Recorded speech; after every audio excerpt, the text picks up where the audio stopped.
Good evening. धेरै भयो है भिडियोहरू पनि अपलोड गरेको छैन नि त युट्युबमा। च्यानल खोलेर खालि भयो नै कोही बेला यसो भिडियोहरू पनि हाल्दै गर्नु पऱ्यो है। र आज चाहिँ एक दुईवटा कफीहरू बनाएको पनि भिडियोहरू हालेको थिएँ। स्पेसियली म चाहिँ बरिस्ताकै काम गर्छु है। र अब त्यस्तो प्रोफेसनल होइन, र पनि अब कफीहरू बनाउनु त्यस्तोहरू चाहिँ अब गर्नुपर्छ है। एज अ बरिस्ता भइसकेपछि त्यो सँगसँगै चाहिँ अरू पनि धेरै जबहरू हुन्छ है, गर्नुपर्छ। र अहिले चाहिँ छुट्टी भएर घर जाँदैछु म चाहिँ। घर होइन, रुम हो है। घर त अब इन्डिया, घर त कहाँ हो कहाँ हो। र अहिले चाहिँ रुम फर्किँदैछु नि त। अहिले रातिको 10 साढे 10 भयो। र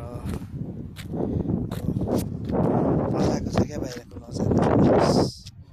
यस्तो मजाको जग्गा छ है। गाडी पनि कत्रो गाडी राखिरहेको रहेछ यिनीहरू। यो चाहिँ पार्किङ एरिया हो, ठुलो छ पार्किङ एरिया पनि है। अब जब यहाँनिर केही फङ्सन हुन्छ होइन मलमा, केही यो चाहिँ सपिङ मल हो नि त।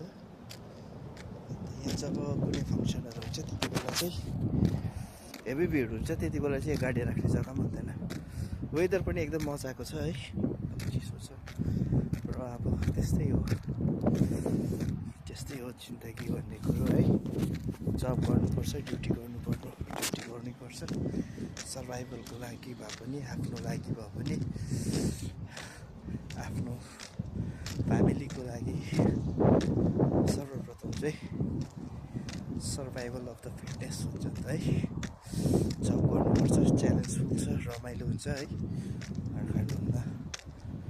र यति भन्दै आजको लागि चाहिँ धन्यवाद सबैजनालाई। सब्सक्राइब गरिदिँदै गर्नु होला यसो भिडियो